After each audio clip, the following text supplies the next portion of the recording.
घर जमाई। विकी को हमेशा किस्मत ने उसकी मेहनत से ज्यादा दिया।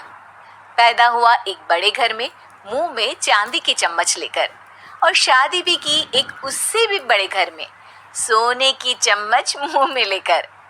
उसे मेहनत करने का शौक नहीं था।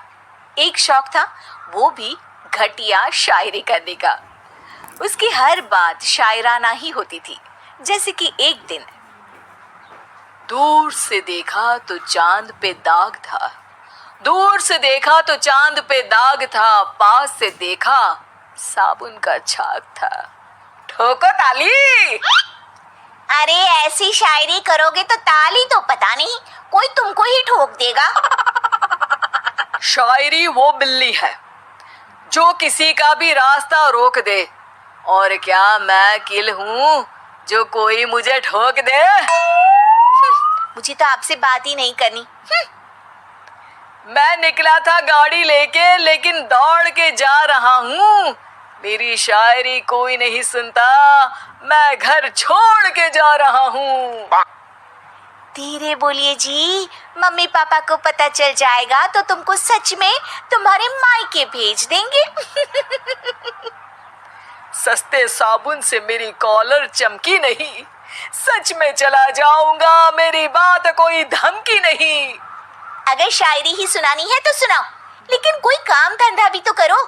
मेरे पिताजी के पास बहुत पैसा है, तो घर जमाई बन के खा रहे हो, और कल जा रहे हो ना अपने मायके, तो आज ही चले जाओ मेरी बला से।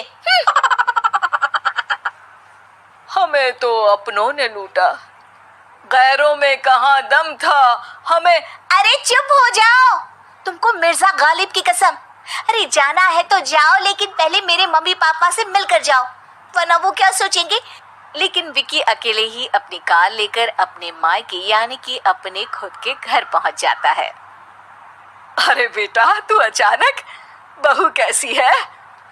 अरे माँ, बहू तो बिल्कुल बदल गई है, मुर्गी हाथ से निकल गई है।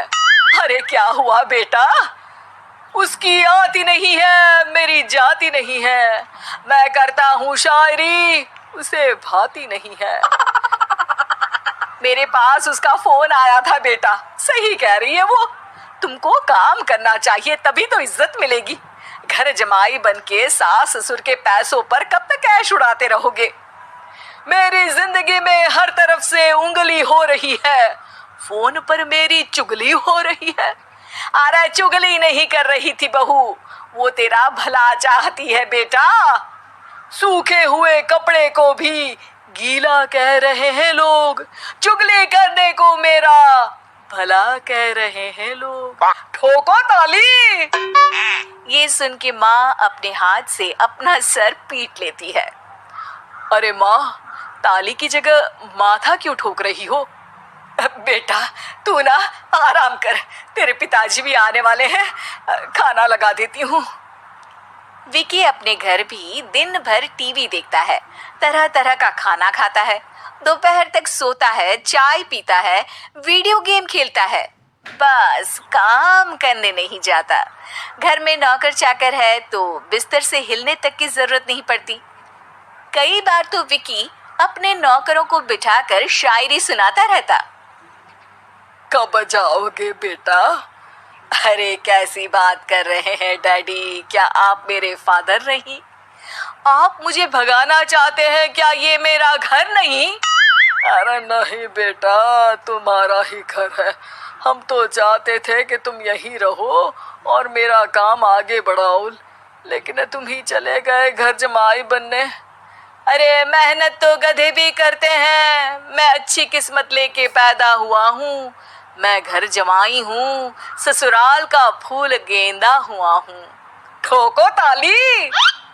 पिताजी और माँ सच में ताली बजा देते हैं। ऐसा पहली बार होता है जब विकी की शायरी पर किसी ने ताली बजाई हो। अरे आप लोग सच में ताली बजा रहे हैं? हाँ हाँ बेटा, तुम्हारे ससुर का फोन आया था, बोला जब तक घर जमाई जी कोई काम ना करने लगे हमारे यहाँ मत भेजना। अब तू तो काम करने से रहा और तुझे रहना भी है हमारे घर में ही, करेगा भी शायरी ही। और बार बार ठोको ताली बोलेगा तो आदत डाल ही लेते हैं ताली ठोकने की। विकी उसी वक्त खड़ा होता है और बहुत गुस्से में सीधे ससुराल के लिए निकल जाता है। फिर से आ गए? लेकिन सुमन को देखते ही विकी पिघल जाता है। अब सुमन, आई एम सॉरी, आज से ना मैं सिर्फ शायरी ही नहीं बल्कि काम भी करूँगा। तुम अपने ऑफिस में बात कर लेना, कोई भी मेहनत का काम कर लूँगा। मैं घर जमाई बन के रहूँगा लेकिन काम करूँगा और इज्जत से रहूँगा। मतलब सिर्फ तुम नहीं आए हो, तुम्हारे साथ तुम्हें अकल भी आ गई है। मैं अपने कारखाने का मैनेजर बनाता हूँ तुमको, कल से मेरे साथ चलना वहाँ। थैंक यू ससुर जी। थैंक यू से काम नहीं चलेगा, एक शायरी सुनानी पड़ेगी। जरूर। ससुर के पास पैसा होते भी मेहनत जिसको भाई है, वही सच्चा दामाद है, वही अच्छा घर जमाई है। ठोको ताली। सब विकी की शायरी पर ताली ठोक देते हैं। शिक्षा, जब किस्मत आपको बहुत सारा दे दे तो उसकी कद्र करनी चाहिए और मेहनत करना कभी नहीं भूलना चाहिए।